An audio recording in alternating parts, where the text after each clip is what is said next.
예수 그리스도는 정말 부활하셨다라는 겁니다. 기독교의 신앙의 핵심은 바로 예수 그리스도의 부활입니다. 그리고 오늘은 우리가 그 부활을 기념하는 부활주일이기도 합니다.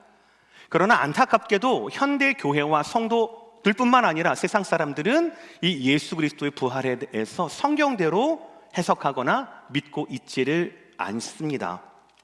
예수님의 부활을 단지 상징적인 의미나 영적 각성의 비유 혹은 초기 기독교인들, 즉 제자들이 만들어낸 허구 혹은 신화로 치부합니다. 심지어는 신학교의 신학자들조차도 예수 그리스도라고 하는 예수의 이 역사성과 그리스도라고 하는 이 신앙의 그리스도를 분리해서 말하려고 합니다.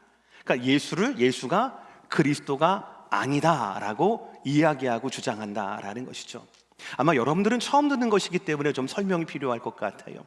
제가 아까 전에 2000년 지난 지금 성경적 부활을 떠나서 많은 사람들이 예수님의 부활을 상징적인 비유다 그렇게 해석한다라고 말씀드렸습니다. 이것은 현대 자유주의 신학자들이 하는 해석입니다. 그들은 이렇게 얘기를 합니다. 아니, 어떻게 죽은 사람이 다시 살아날 수가 있느냐, 이거 말이 안 돼. 부활은 예수님의 육체적인 실질적인 부활이 아니라 예수님의 정신이 부활한 거야. 제자들 속에서 예수님의 가르침이 다시 새록새록 살아난 거야. 그게 바로 예수님의 부활이라고 상징적으로 말하는 거야 라고 성경을 해석을 합니다. 또 두 번째 뭐라고 했습니까? 영적 각성이다 라고 말씀드렸습니다. 이것은 현대 유행하는 뉴에이지, 이런 사람들이 얘기를 하는 겁니다. 그래서 예수님의 부활은 예수님이 무슨 육체로 부활하셔, 그게 아니야, 내면의 각성이야. 마치 여러분들 이민을 와서 어느덧 문득, 평소에는 그렇지 않은데, 그전에는 그렇지 않았는데 한국에 대한 빚진 마음이 있고 갑자기 애국심이 막 샘솟는 듯 하는 거 있죠. 그런 걸 우리는 각성이라고 얘기를 합니다. 전에는 그렇지 않았는데 어떤 자극과 기억에 의해서 아버님에 대한, 어머니에 대한 사랑이 샘솟는 듯 하든지, 아니면 나라나 민족에 대해서 내가 좀 뭔가를 해야 되지 않겠어? 라고 각성하는 것. 예수님에 대해서도 그때 많은 제자들이, 성도들이 예수님을 죽임에 방치했음에도 불구하고 나중에 예수님에 대해서 내가 좀 뭘 해야 되지 않을까? 라고 각성했다라는 것 있죠. 그것을 부활로 해석을 하는 겁니다.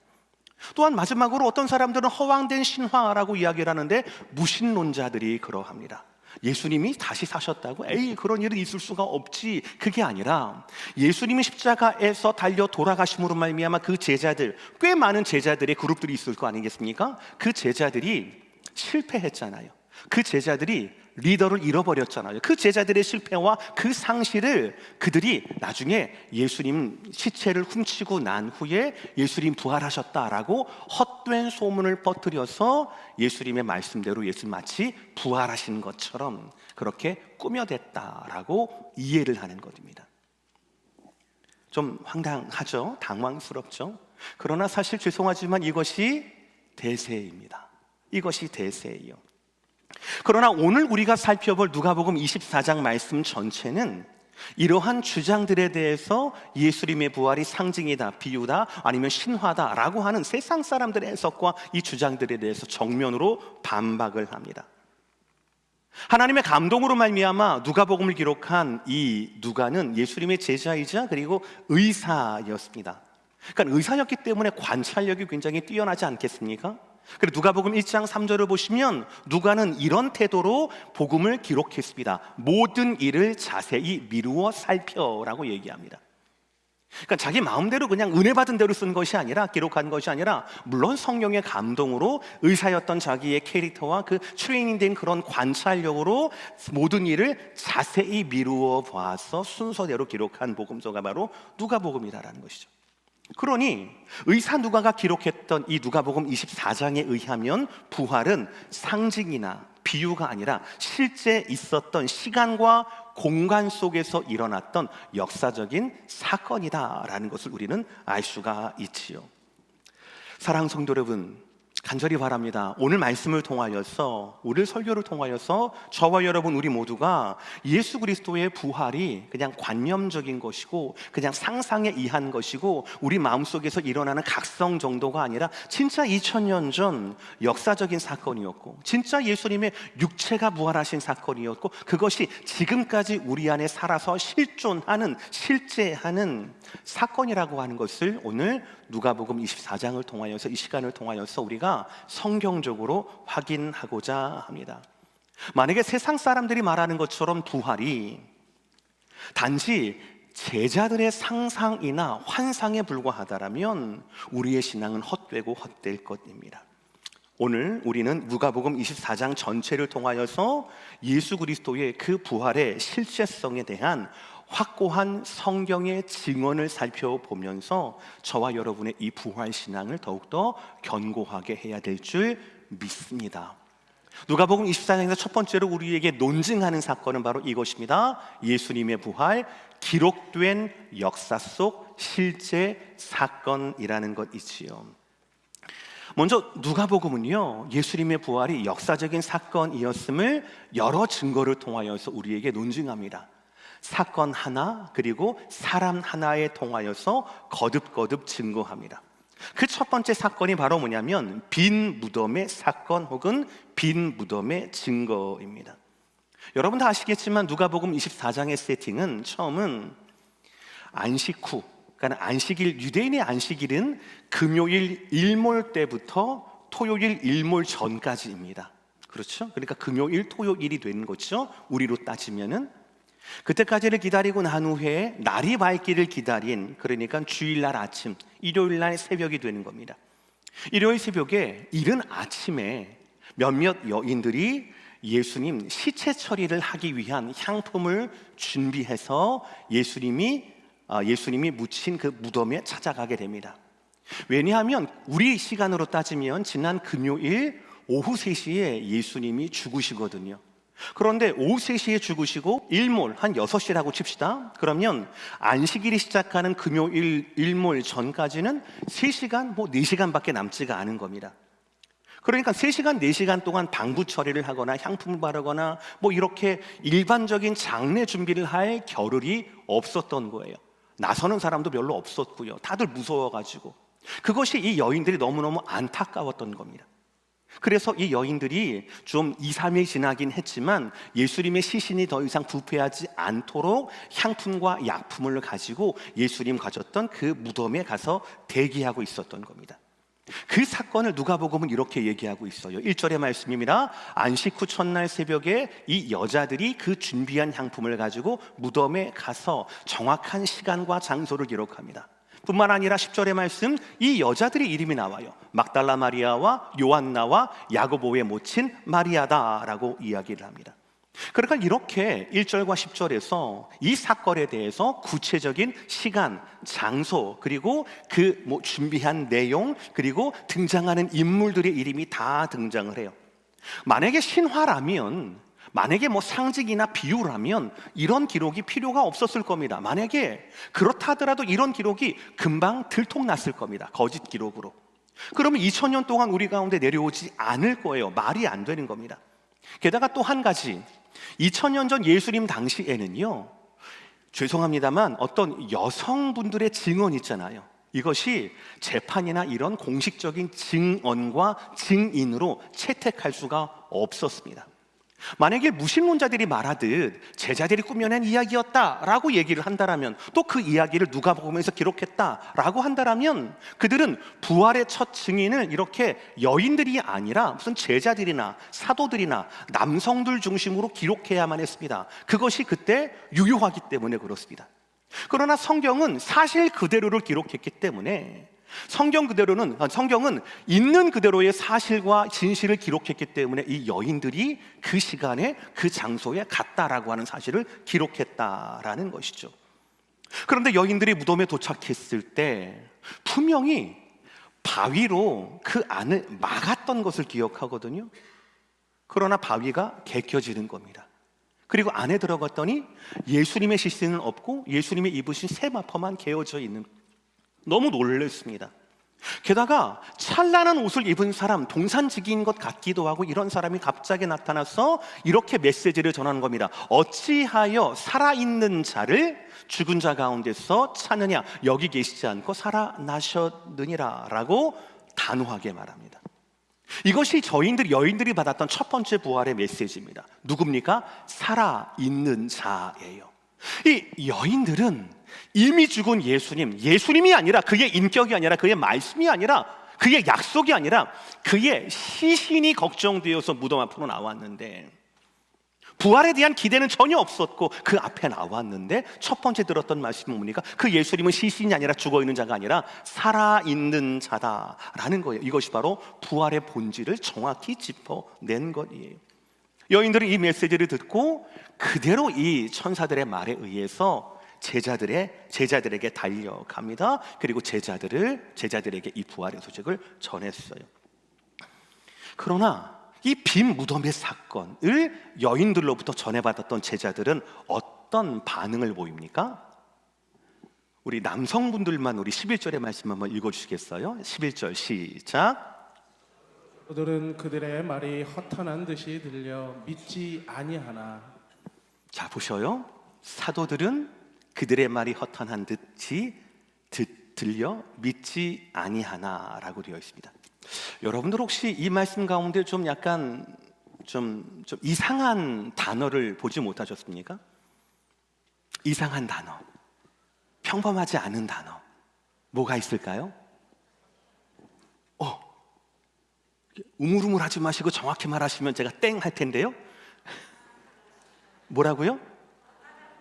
허탄한 듯이 땡. 좀 이상한 건 바로 뭐냐면 사도들이라는 표현이에요.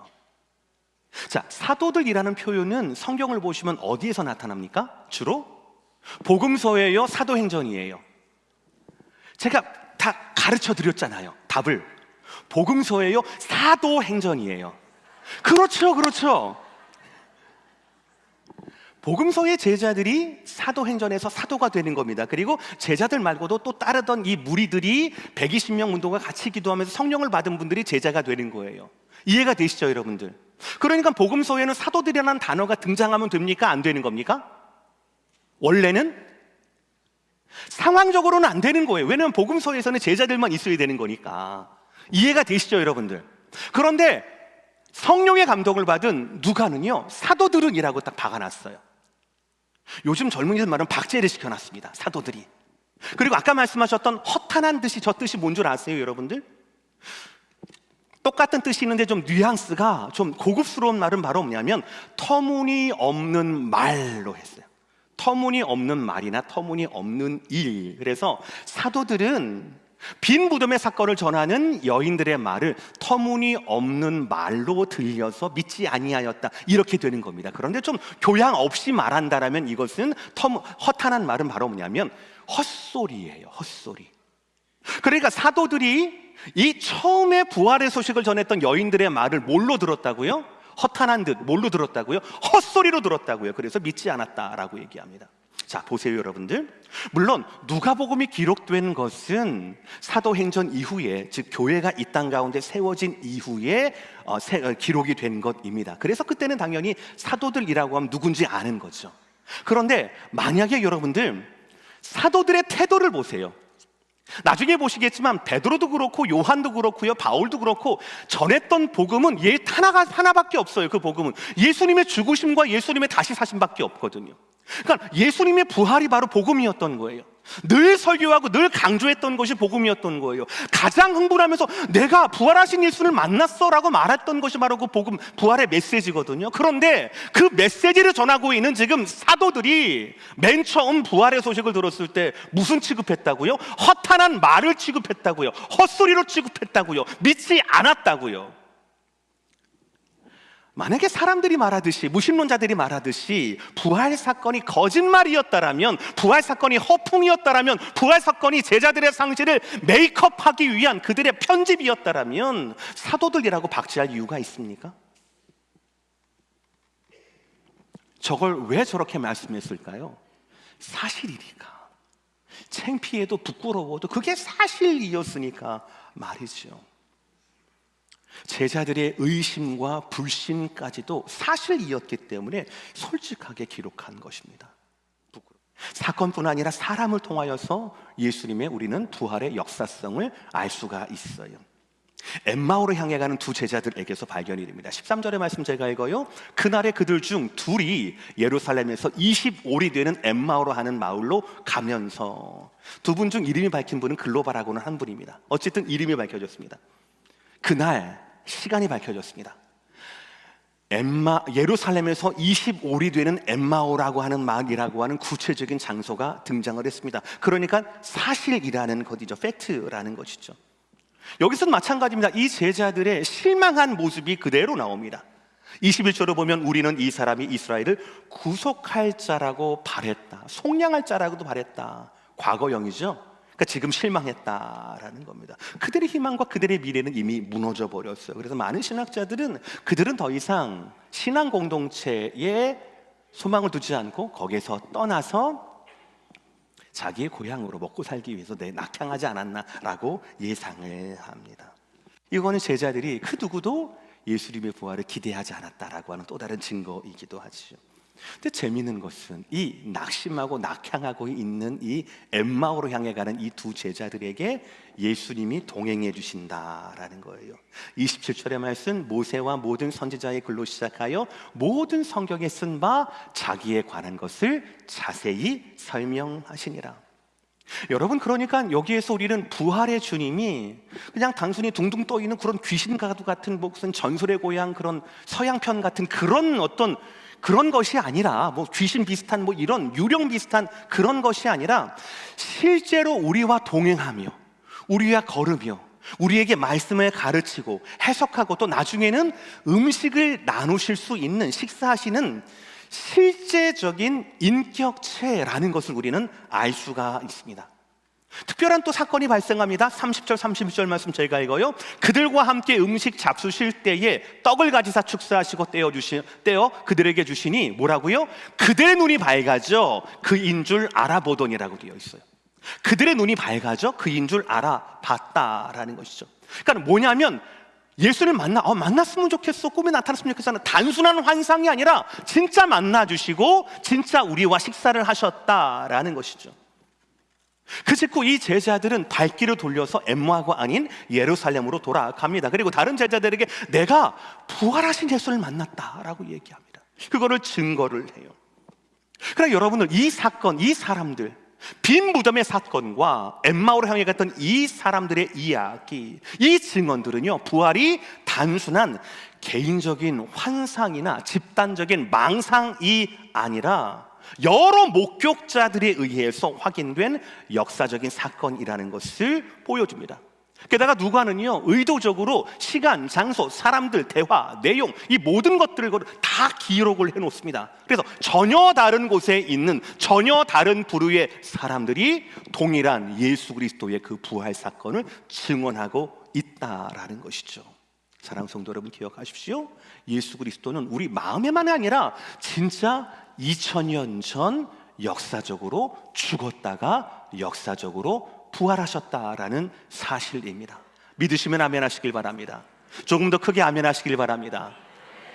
두 번째 말씀은 예수의 부활은 육체적으로 다시 사신 사건이다라는 것이죠.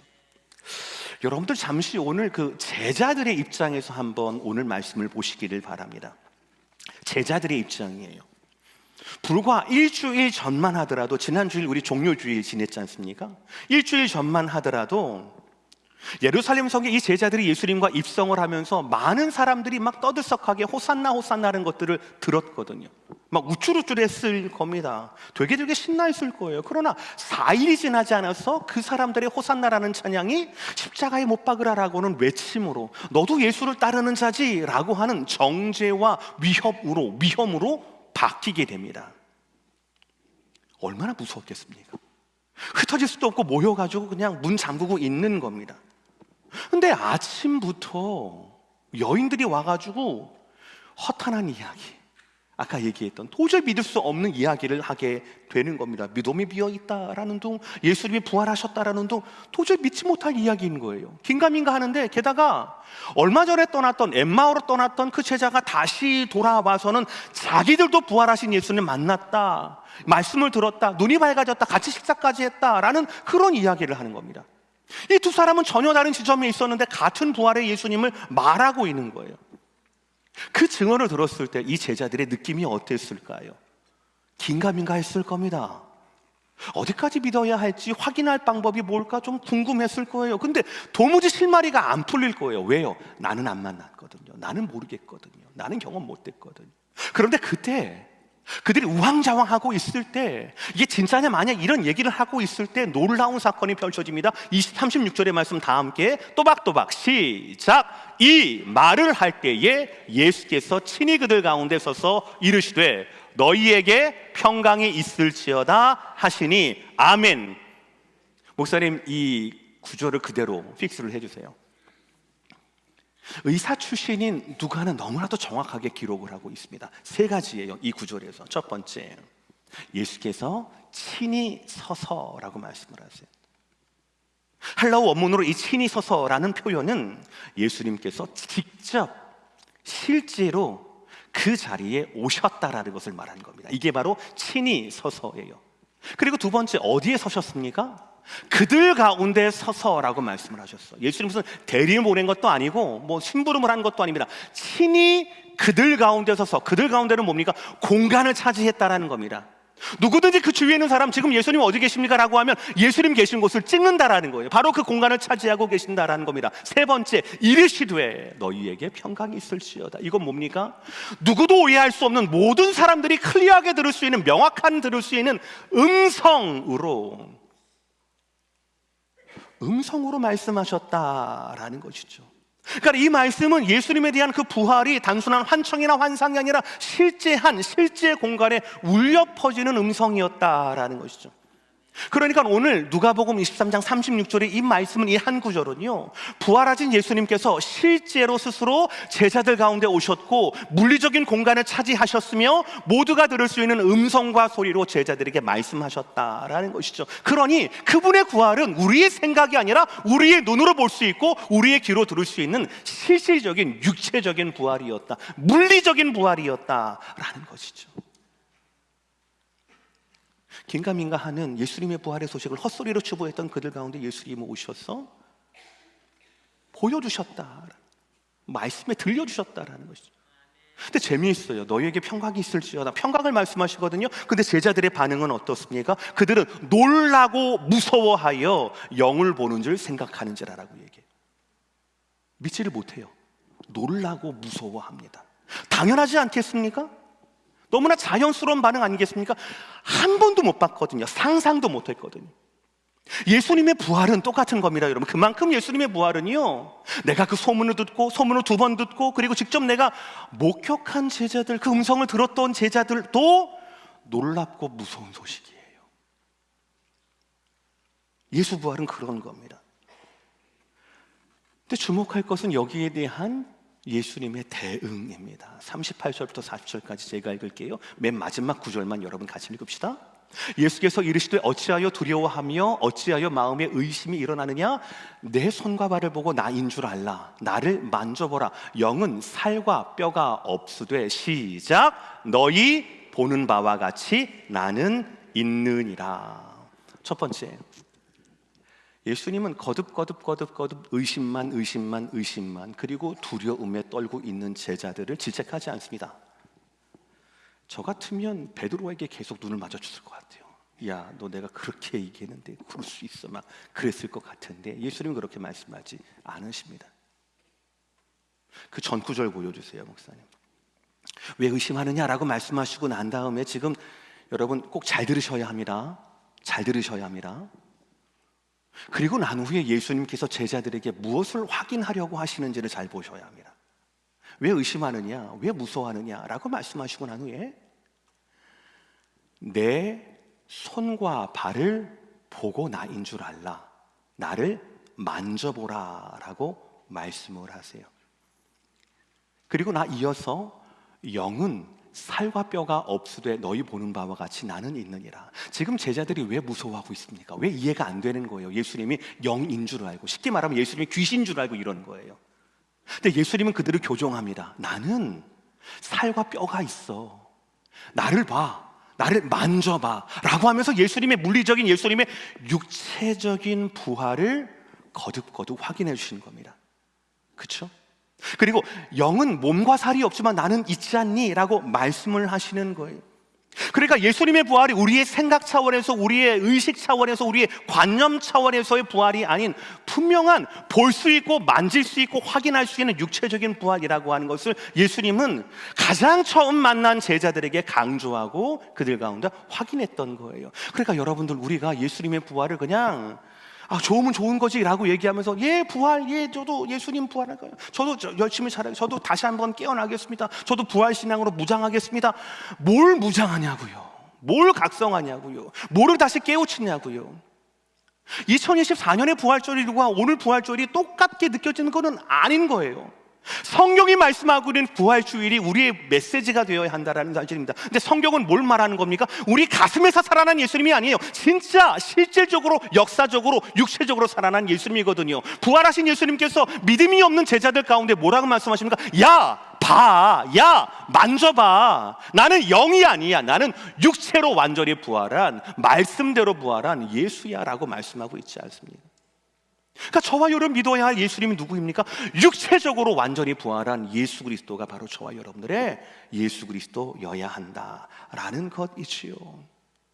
더 나아가서 예수님은 당신의 육체적인 부활을 강조하고 확증하기 위하여서 더욱더 결정적인 것들을 보여주십니다. 그러나 그 전에 제자들의 반응 좀 재미있어요. 이 반응이 나와요. 제가 읽어요. 41절. 그들이 너무 기쁨으로 어떻게 해요? 아직도 믿지 못하고 라고요. 아직도 믿지 못하고. 여러분 보셔요. 여인들의 부활의 그 증언을 처음 듣고 난 다음에 헛소리 취급했어요, 안 했어요? 제자들 대답을 해주셔요. 여러분들 취급했어요, 안 했어요? 예수님 직접 오셨음에도 불구하고 그들은 무서워했어요, 안 했어요? 예수님 만져봐 그리고 나를 알아 라고 말씀하시고 난 다음에도 그들은 지금 믿어요, 안 믿어요? 못 믿어요. 왜? 기뻐서. 부활은 진리입니다. 부활은 사실입니다. 부활은 사건입니다. 부활은 여러분의 감정이 어떠하든 간에, 부활은 여러분들이 그 부활을 헛소리로 취급하든지 간에, 부활은 그 부활의 그 현상을 여러분이 두려움으로 해석하든 간에, 부활이 너무 기뻐서 믿지 못하든 간에 상관없습니다. 부활은 믿음으로만 연결되는 진리이고 사실이고 사건이라는 사실이에요. 믿으십니까? 믿음으로 연결이 돼요. 믿음으로만 연결이 된다라는 사실이지요. 그래서 이번에는 기가 막혀. 너무 기뻐서 믿지를 못하는 거예요. 그러니까 그 제자들을 향하여서 예수님 마지막 한 발 남았어. 뭐예요? 같이 식사를 하시는 거예요. 뭐 좀 갖고 와봐. 그랬더니 구운 생선을 한 토막, 한 마리도 아니고 한 토막을 드리니 받으사 그 앞에서 잡수시더라. 예수님이 시장하셨어요? 천국 가셨더니 갑자기 생선이 땡기셔서 그러셨을까요? 아니거든요. 왜요? 의심하니까, 믿음이 없으니까. 처음에는 두려워서 문 걷어 담궜어요. 그리고 난 다음에 여인들의 말 듣고 난 다음에 헛소리로 취급했어요. 예수님 보고도 난 다음에 무서웠어. 또 이번에는 기뻐서. 여러 가지 감정과 여러 가지 반응이 있지만 결국에는 믿음의 지경에 다다르지 못했던 겁니다. 그들 가운데 예수님께서는 함께 식사를 하시면서 생선 토막을 드시면서 잡수시면서 그들에게 육체적인 부활을 확증하셨다라는 것이죠. 왜요? 유령이나 영은 음식을 먹을 수가 없잖아요.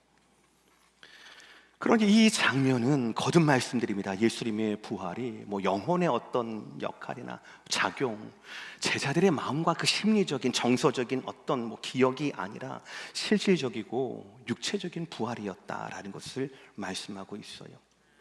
예수님의 부활은 죽음과 죽음 이후의 부패, 썩는 것, 이 모든 것들을 이기고 그럼에도 불구하고 썩지 않는 몸, 병들지 않는 몸, 완벽한 몸으로 변화된 실질적이고 유일한 사건이었다라는 것을 여러분 꼭 기억하셔야 합니다. 그리고 이것이 사실 우리 기독교 신앙의 매우 의미 있는 가치입니다. 영지주의자들, 아주 오래된 이단들이거든요. 그들은 우리에게 뭘 가르쳤냐면요, 영은 선하고 육은 악하다라고 하는 이원론을 가르쳤어요. 그 이원론이 우리한테 너무너무 큰 폐해를 줬습니다. 그래서 주일에는 목사이지만 월요일부터는 그냥 마음대로 살아가도 되는 것처럼, 주일에는 성도이지만 월요일부터는 내 마음대로 살아가도 되는 것처럼, 무슨 그런 면허증을 받은 것처럼 우리는 살고 있거든요. 그게 다 이원론이거든요. 영지주의들의 바로 그런 거예요. 그들은 어떻게 생각하냐면 육체를요, 구원을요, 병들고 낡고 늙는 이 육체로부터 이 영혼이 벗어나는 것, 이거를 구원이라고 생각을 했어요. 비슷하게 모든 종교들이 다 그렇습니다. 불교, 힌두교, 뉴에이지 같은 모든 종교들은요, 육체의 고통을 벗어나서 순전한 영혼의 상태에 이르는 것, 이것을 그 사람들은, 그 종교에서는 구원이라고 말합니다. 그러나 성경은 그렇게 말씀하고 있지 않습니다. 성경에는요, 하나님이 창조하신 모든 것을 선하다라고 말합니다. 하나님께서 세상을 창조하시고 보시기에 뭐라고요? 좋았더라고 말씀하셨어요. 하나님께서 아담을 창조하시고 보시기에 뭐라고 했다고요? 그냥 좋았더라, 심히 좋았더라, 심히 좋았다라고 말씀하셨거든요. 선한 거죠. 죄로 오염되었을 뿐이지 그 전에는 선함 그 자체였다고요. 그러니 예수의 복음으로 말미암아 죄의 사함을 받고 난 후에 저와 예수의 복음으로 말미암아 구원받는 것은 영혼만 구원받는 것이 아니라 우리의 육체 또한 완전히 회복되어지는 그 영과 육이 함께 구원을 얻는 것, 그것이 바로 이 기독교의 구원이라는 것이지요. 그래서 예수의 육체적인 부활이 왜 중요하냐? 왜냐하면 이 예수님의 육체적인 부활이 저와 여러분의 부활의 첫 열매이거든요. 부활의 모델이거든요. 우리도 예수님처럼 부활한다 라고 하는 말씀을 우리 가운데 주시기 때문이거든요. 사랑하는 성도 여러분, 예수 그리스도의 부활이 역사적인 사건일 뿐 아니라 육체적인 부활이라고 하는 것, 그리고 그 육체적인 부활이 몸이 다시 사는 것과 라고 우리가 사도신경에서 거듭 고백하는 것처럼 저와 여러분의 진실한 고백이 되기를 주의 이름으로 축복합니다. 오늘 말씀 설교에서 가장 중요한 마지막 대지입니다. 다 함께 큰 소리로 시작. 예수님의 부활, 오늘 우리 삶에 살아있는 사건입니다. 이렇게 예수님은 당신의 역사적, 육체적 부활을 제자들에게 보여주시고 들려주시고 하시고 난 후에 이 말씀을 하십니다. 44절 말씀이에요. 다 함께 천천히 시작. 또 이르시되 내가 너희와 함께 있을 때에 너희에게 말한 바 곧 모세의 율법과 선지자의 글과 시편이 나를 가리켜 기록된 모든 것이 이루어져야 하리라 한 말이 이것이라 하시고, 여기서 예수님은 당신의 부활이 어쩌다 보니까 살아난 거야, 나도 잘 모르겠어, 뭔 일인지 모르겠네, 이렇게 말씀하지 않으셔요. 예수님의 부활은 하나님이 모세의 율법과 시편과 그리고 수백 년 전에 있었던 그 모든 말씀이 나를 통해 이루어진 말씀의 성취라고 선언을 하십니다. 누군가 만들어낸 사건이 아니라, 우연한 사건이 아니라, 어쩌다 보니 그렇게 된 것이 아니라 하나님이 오래전부터 예언하신 하나님 구속사역의 정점이다라는 것이에요. 그런데 여러분, 중요한 것이 있습니다. 하나님께서 말씀하신 것에 대한 성취가 예수 그리스도의 부활이라고 말씀드렸죠. 그런데 하나님 말씀하신 것이 거기에서 끝나지 않거든요. 예수의 부활에서 끝나지 않거든요. 45절 천천히 다 함께 시작. 이에 그들의 마음을 열어 성경을 깨닫게 하시고 또 이르시되 이같이 그리스도가 고난을 받고 제3이라 죽은 자 가운데서 살아날 것과 또 그의 이름으로 죄 사함을 받게 하는 회개가 예루살렘에서 시작하여 모든 족속에게 전파될 것이 기록되었으니 크게 시작. 예수 그리스도의 부활이 왜 역사적인지, 왜 육체적인지, 왜 성경적인지 강조하는 것이 왜 중요합니까?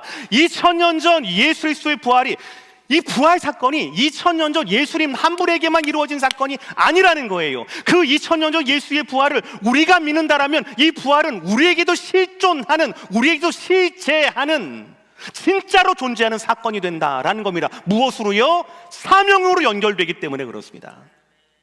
오늘 예수님께서 당신의 부활의 육체적인 것들 식사까지 다 하시면서 할 수 있는 건 다 하셨어요. 그랬더니 이 제자들의 마음이 열려서 그동안 배웠던 구약의 모든 말씀이 생각이 나는 거예요. 깨닫게 되는 겁니다. 하나님의 은혜거든요. 하나님의 은혜가 아니면 우리는 부활을 믿을 수가 없어요. 하나님의 은혜가 아니면 부활을 믿을 수가 없거든요. 믿음이 아니면 부활과 우리가 연결될 수가 없거든요. 그러면서 아까 전에 말했던 45절부터 48절의 말씀까지 두 가지입니다. 뭐냐면 자기에 대한 하나님의 예언이 이루어지는 거예요. 자기에 대한, 예수님에 대한 고난을 받고 제3일에 죽은 자 가운데 살아날 것을 말씀을 하시는 겁니다. 그리고 난 다음에 한번 보여주세요. 또 그의 이름으로, 부활하신 예수의 이름으로 죄 사함을 받는 회개가 예루살렘으로 시작하여 모든 족속에게 전파될 것이 기록되었다라는 거죠. 그러니까 파트 1은 바로 뭐냐면 예수님의 부활 사건 그 자체예요. 그러나 부활 사건은 부활 사건에 가둬지는 게 아니라 파트 2로 이어지게 되는 겁니다. 파트 2는 바로 뭡니까? 그 죄 사함을 얻게 하는, 그 이름으로 죄 사함을 얻게 하는 회개가, 복음이 예루살렘으로 시작하여서 세계 모든 족속에게 전파될 것이라 기록되었어요. 그러면 예수님에 대해서 기록된 것이 예수님을 통하여, 부활을 통하여서 응답이 됐고 성취가 됐으니 그 복음이 전해질 것이 기록되었다라면 그 복음이 전해질 것도 응답과 성취가 되어야 되겠습니까? 안 돼도 됩니까? 왜 이렇게 또 겁을 먹으셨어요? 예수님에 대한 약속과 성취가 예수님을 통하여서 완성이 됐다라면 그것이, 그 회개가 예루살렘을 시작하여 모든 족속에게 이루어질 것이다라고 하는 이 말씀과 약속도 성취가 되어야 합니까? 안 되어야 합니까? 그런데 그 성취가 되어야 하는데 누가? 너희는, 여기서 너희는 누구예요? 부활하신 예수님을 보고 듣고 경험한 너희예요.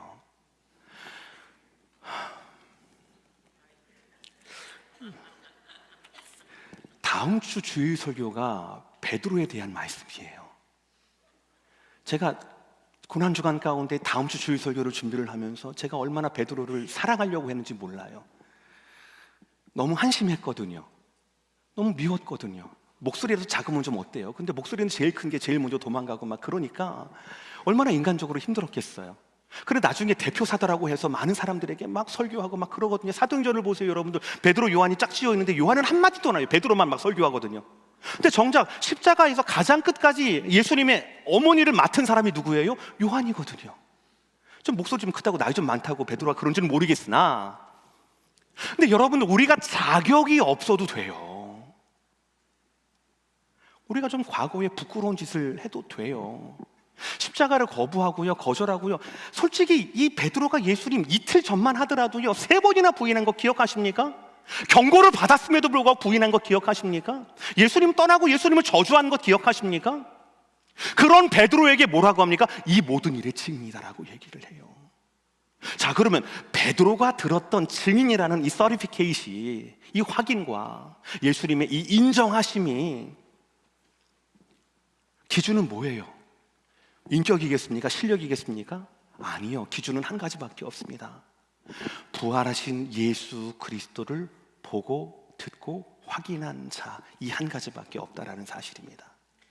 부활하신 예수 그리스도를 경험한 자들은 이 일의 증인이다. 죄사함, 예수 그리스도의 이름으로 죄사함을 받는 모든 이 회개가 예루살렘으로부터 온 세계와 온 족속에게 전파될 것, 그 전파될 것, 그 전파될 것, 나로 말미암아 선포된 말씀이 온전히 전파돼요 라고 하는 이 캐치프레이즈처럼, 이것이 하나님의 꿈이고, 하나님의 꿈은 부활의 예수님을 경험한 모든 사람들, 남녀 필요 없습니다.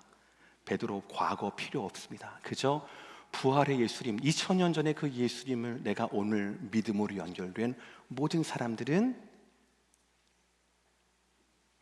복음 전파의 그 사명을 이루는 증인이다라는 말씀을 주시는 겁니다. 조금 어렵지만 제가 문장을 만들어 봤습니다. 부활의 실제성, 실제는 아이예요. 진짜 존재한다라는 거죠. 부활의 실체성은 제자들의 사명으로 확증된다라는 것이죠. 목사님, 예수님 역사죠. 그래, 2000년 전 얘기잖아요. 예수님 육체적인 부활? 그것도 2000년 전 얘기가 아니라는 겁니다.